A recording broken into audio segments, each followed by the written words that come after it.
Hii ni sehemu ya 7 ya simulizi ya Nyuma ya Pazia. Katika sehemu iliyopita, tuliishia pale ambapo familia nzima ilikuwa mezani wakipata chakula cha usiku, na bi mkubwa akamweleza Jamali ya kwamba kama mkewe ni mgumba, basi atamfanyia mpango wa kuongeza mke wa pili.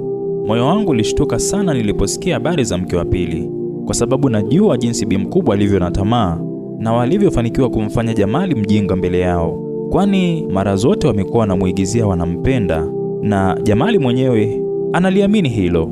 Baada ya bi mkubwa kusema hivyo, Aisha akasema, "Mama, unataka kumuongezea kaka yangu mke mwingine ili iweje?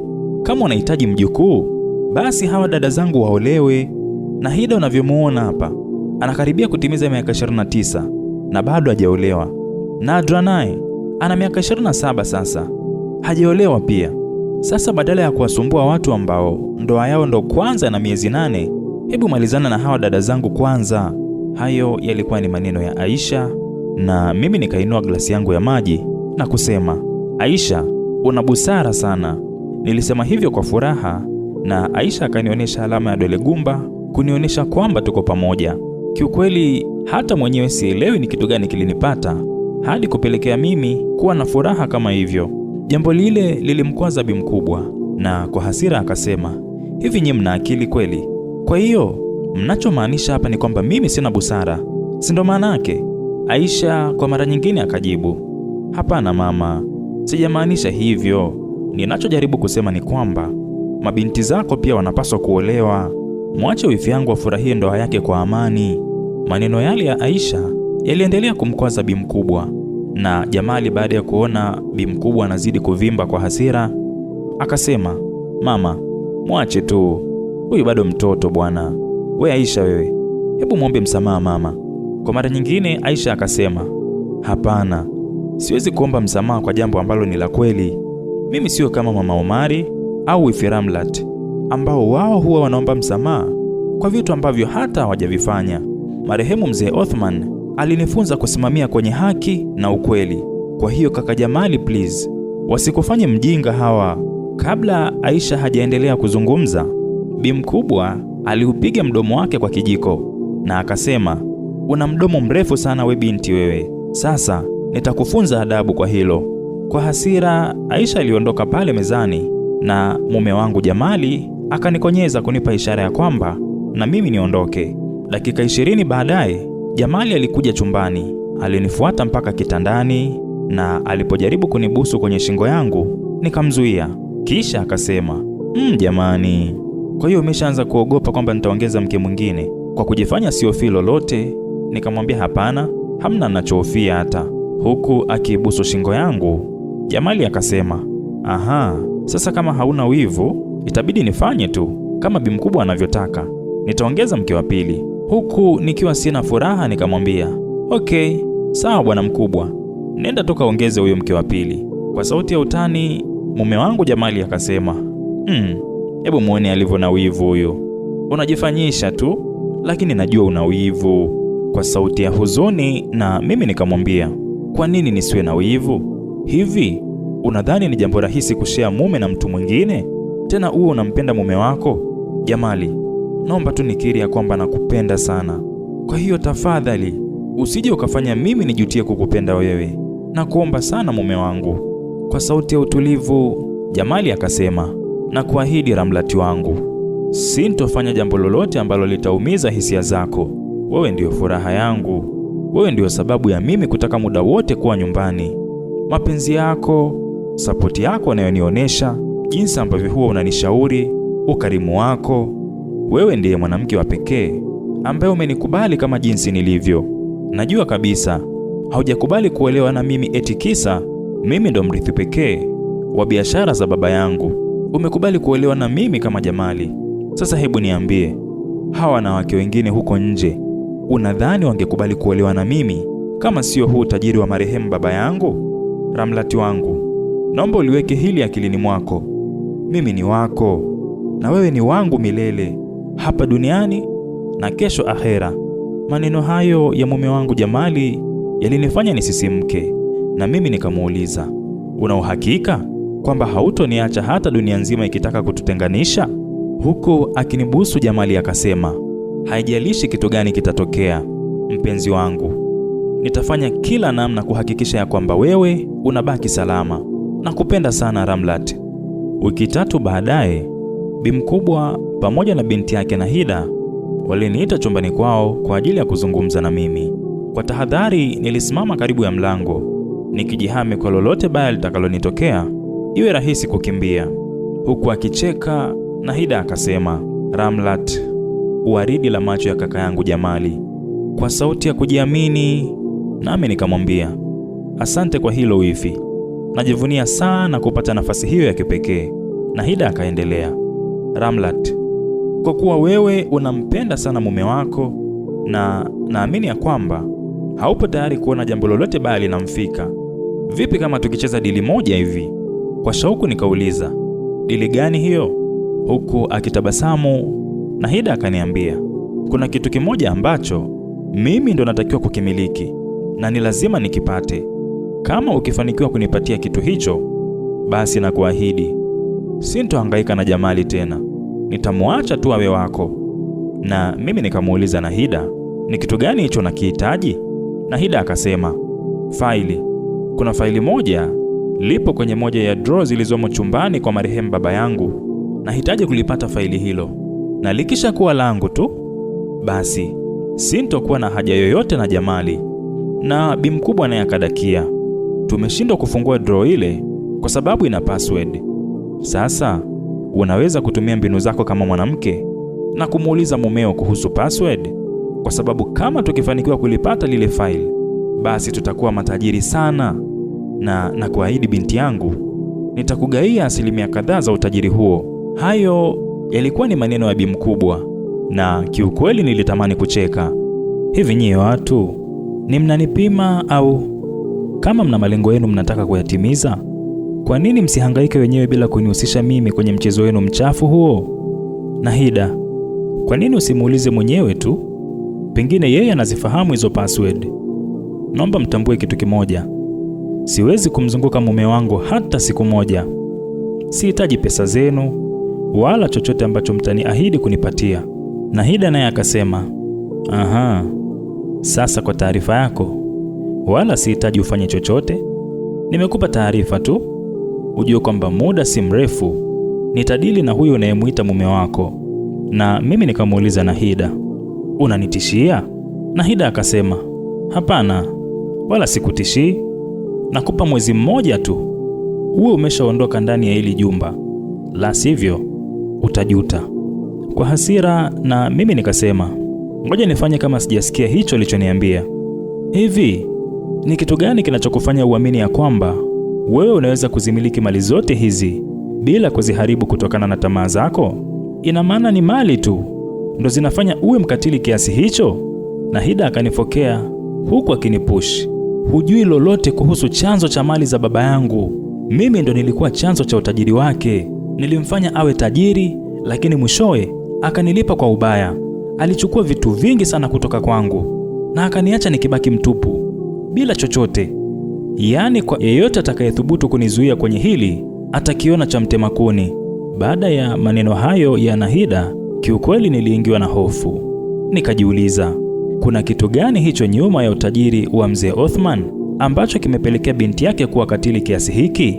Nikamjibu Nahida, sasa kama aliyekosea ni baba yako, mfuate kaburini ukamwadhibu.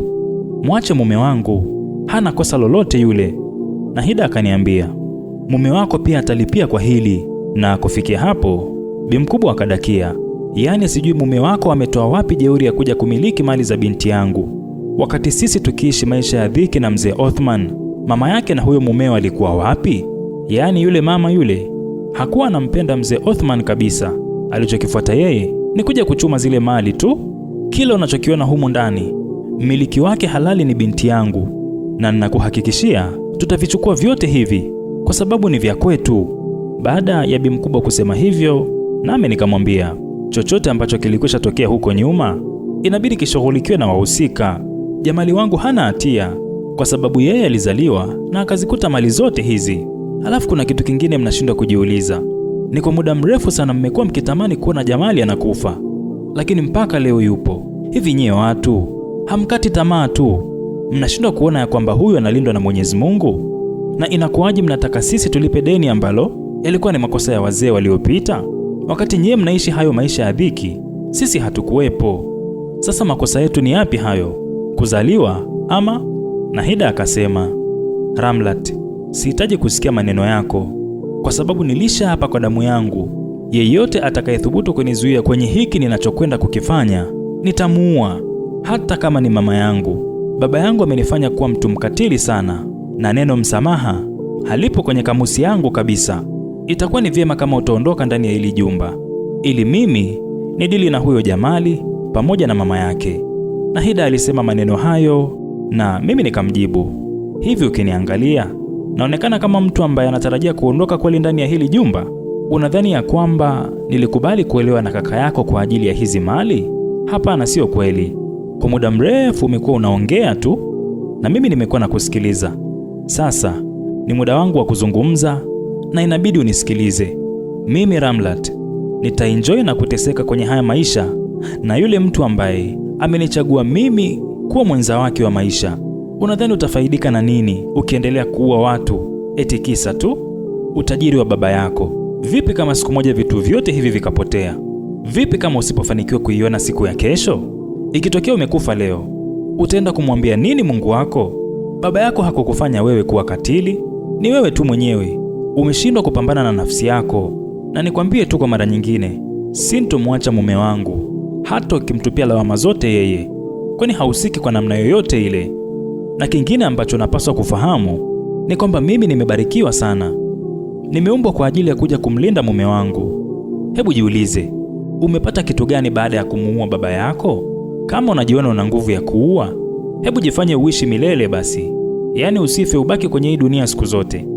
Unaweza kulifanya hilo?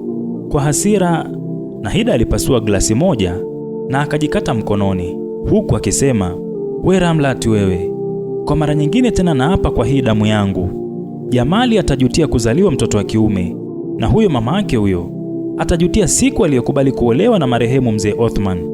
Baada ya Nahida kusema hivyo, nilitoka chumbani pale kwa hasira, huku nikielekea chumbani kwangu. Lakini kabla hata sijafika, Mama Omari alinishika mkono na akanivutia chumbani kwake. Akaniambia, we Ramlat wewe, una akili timamu kweli? Inakuwaje unathubutu kumtishia Nahida? Ina maana huoni ya kwamba ameshakuwa kama mnyama yule? Hana chembe ya huruma hata kidogo. Kwa nini unahatarisha maisha yako kisa huyo Jamali? Huyo alikuwa ni Mama Omari akinifokea, na mimi nikamwambia, kwa hiyo unataka nikimbie ndani ya nyumba hii eti kisa wao wameniamuru? Siku niliyokubali kuolewa na Jamali, nilimwahidi mama yake ya kwamba nitakuwa kando yake kwenye nyakati zote, bila kujalisha tutapitia hali gani. Yaani niondoke eti kisa tu wametishia kumdhuru? Na kutokana na hivyo vitisho ndo nitabaki ili nione vizuri sasa ni jambo gani ambalo atamfanyia. Mama Omari akaniambia, hapana Ramlat, hii imepitiliza. Wewe unaweza kumfanya nini yule kama mpaka amefikia hatua ya kumuua baba yake mzazi? Wewe nadhani anashindwa kumuua mtu mwingine yeyote? Kumbuka, wewe ndo binti pekee kwa wazazi wako. Waache hawa matajiri wauane wenyewe kwa wenyewe, ili mradi tu sisi maskini hatudhuriki kwa lolote. Baada ya Mama Omari kuniambia hivyo, nami nikasema, hapana bwana, Jamali ni mume wangu na itabakia kuwa hivyo milele. Na ninaomba nikuhakikishie kitu kimoja, kwamba hakuna lolote baya litamkuta, na ikitokea wamemdhuru kwa namna yoyote, basi nitawaripoti kwenye vyombo vya sheria. Kwa mshangao, Mama Omari akaniambia, sheria? Sheria ipi hiyo unaizungumzia? Hivi unadhani hawa watu hawana connection kwenye hivyo vyombo vya sheria? Kwani hukumbuki mzee Othman alivyofariki? Ule uchunguzi polisi waliosema wataufanya, uliishia wapi? Usipoteze nguvu zako kupambana na watu ambao huwezi kuwashinda. Mama Omari aliponieleza hivyo, nikaanza kulia na nikamwambia, hebu niambie sasa, nifanye nini? Yaani unataka niondoke ndani ya jumba hili na baadaye nije kusikia kwamba Jamali amekufa? Nishindwe kurudi ndani ya jumba hili kama ambavyo mama mkwe wangu anashindwa? Jamali ndio mtoto wake wa pekee, na mimi pia ni mtoto wa pekee kwa wazazi wangu. Yaani nimwache mume wangu na kukimbia? Mama Omari baada ya kuona nimezidi kulia, Alinikumbatia na akaanza kunibembeleza. Akanambia basi usijali, tutajua tu kitu gani cha kufanya. Hawa hatutakiwi kwenda nao kwa vitisho. Inabidi tutumie busara kwenye hili Ramlat. Mwenyezi Mungu atasaidia na tutashinda tu. Nikamwambia Mama Umari, asante kwa kunitia moyo. Tufanye nini sasa? Mama Umari akaniambia, kwa sasa usifanye lolote. Kwa jinsi Nahida alivyokuwa na kutishia, ni wazi kuwa tayari ana mipango yake na ataanza kuitekeleza muda sio mrefu. Sasa mpango wetu sisi ni kuvuruga hiyo mipango yake tu, na ndipo tutapata ushindi. Nikamuuliza tena Mama Umari, hiyo mipango yake tutaijuaje sasa? Mama Umari akaniambia, kwa sasa tutulie, tuone atafanya nini cha kwanza. Yaani hicho atakachokifanya utakuwa ndio mtego wenyewe huo. Baada ya maneno hayo, ikabidi nimshukuru Mama Umari, na akaniambia, unapaswa kuwa makini sana. Ukiwa chumbani kwako hakikisha umejifungia kwa ndani, na ufunguo wa chumba chako uwe nao muda wote, ili wasije wakatumia mbinu ya kukushindisha na njaa kama walivyomfanyia mama mkwe wako. Baada ya hapo, nikaelekea chumbani kwangu, na nilipofika nilielekea moja kwa moja kwenye drawer ambayo niliweka lile faili, na nikajisemea mwenyewe, yaani we faili wewe ndio sababu ya Nahida kutaka kumuua mume wangu. Vipi kama nikimpa tu ili aache kumwandama mume wangu, ingawa sijui hata ndani ya hili faili kuna nini. Nilisema hivyo na machozi yakaanza kunitoka. Jamali, nifanye nini? Hili faili ndo kitu pekee kinachoweza kuokoa maisha yako. Baba yako alilificha kwa kutumia tarehe ya siku yako ya kuzaliwa kama password. Mama yako alinieleza mimi kuhatarisha maisha yangu ili kulipata faili hili. Na kama haitoshi, faili hili ndio limebeba usalama wa maisha yako. O Mwenyezi Mungu, nimechoka mimi. Nisaidie tafadhali. Baada ya hapo, nilianza kulia kwa uchungu. Nilirudisha lile faili kwenye drawer na nikapafunga vizuri. Kisha nikalala kitandani, maana kichwa kilianza kuniuma. Muda mchache baadaye, nikasikia sauti ya Aisha akiomba msaada. Kwa kuwa nilikuwa nimejichokea, basi nikapuuzia tu ile sauti niliyokuwa naisikia. Lakini pale niliposikia Aisha amelitaja jina langu, ndipo nilipotoka mara moja na kwenda kuona ni nini kimemkuta. Aisha baada ya kuniona, alinikimbilia na akanikumbatia kwa nguvu. Kisha akasema, wanataka kunipeleka shule ya boarding. Mimi sitaki kwenda. Na Nadra akasema, kwa hiyo unavyomweleza huyo atakusaidia nini sasa? Yaani ni bora uanze kujiandaa muda huu. Na mimi nikamnongoneza Aisha nikimwambia, Aisha, sina ninachoweza kufanya ili kukusaidia. Fanya tu kama wanavyohitaji. Itakuwa ni msaada kwako huko nje. Na Aisha akaninongoneza pia, hawanipeleki shule ya boarding kwa sababu mimi ni mkorofi. Wana mipango yao mibaya kuhusu kaka yangu. Tafadhali na kuomba wifi, usije ukamwacha mwenyewe. Na pia naomba uniahidi kwamba kila kitu kitakuwa vizuri pale nitakaporudi. Na mimi nikamwambia, na kuahidi kipenzi, na nitajitahidi kila weekend niwe na kutumia keki. Umenielewa? Kwa furaha Aisha akasema, hakika wewe ni wifi mzuri sana. Basi ngoja mimi niende tu. Kwa sauti ya kufoka, Nadra akauliza, nyie wapuuzi nyie, ni mambo gani mnayajadili pamoja? Ni ahadi gani hizo mnapeana? Huku akicheka, Aisha akasema, tulia dada, tuko tunaweka mipango hapa ya jinsi gani na wewe utaolewa, tena na mwanaume ambaye atakuwa na kukwaza kila siku. Aisha alisema hivyo na akawa anacheka. Kisha akanikumbatia kwa mara nyingine na kuninongoneza, ikitokea umepata ujauzito baada ya mimi kuondoka, tafadhali wifi, na kuomba ujitunze sana wifi yangu, ili na huyo mtoto awe na afya njema. Nami nikamwambia, usijali, nitamtunza vizuri tu, na wewe ndo utakuwa unambeba. Aisha naye akaniambia, sawa, nimekuelewa, ila kuwa makini sana, wachawi ni wengi, usije ukaruhusu kuguse wewe na mtoto wako. Nadra baada ya kuona stori zetu na Aisha zimekuwa nyingi, akamfokea, we mpuzi wewe, hebu njoo hapa haraka sana kabla sijakupiga. Aisha alinipungia mkono huku akiwa anatabasamu, na mimi nikawaza kimoyomoyo, nitamisi sana huyu binti, ana akili nyingi sana na anajua namna ya kudili na hawa wapuzi ndani ya hii nyumba. Lakini pia inasikitisha ya kwamba hata yeye anaamini kuwa Bi Mkubwa ndiye mama yake wa kumzaa. Kumbe sio kweli. Nahida ambaye Yeye anajua kuwa ni dada yake ndiye mama yake wa kumzaa. Nikajiuliza, kwa hiyo Nahida ndo umeamua kutumia mbinu hii ya kumtenganisha Jamali na watu wanaompenda ili umtese mpaka kifo chake? Baada ya kumtoa Aisha ndani ya jumba hili, ni nani anayefuatia? Usikose kuungana nami kwenye sehemu ijayo ya simulizi hii.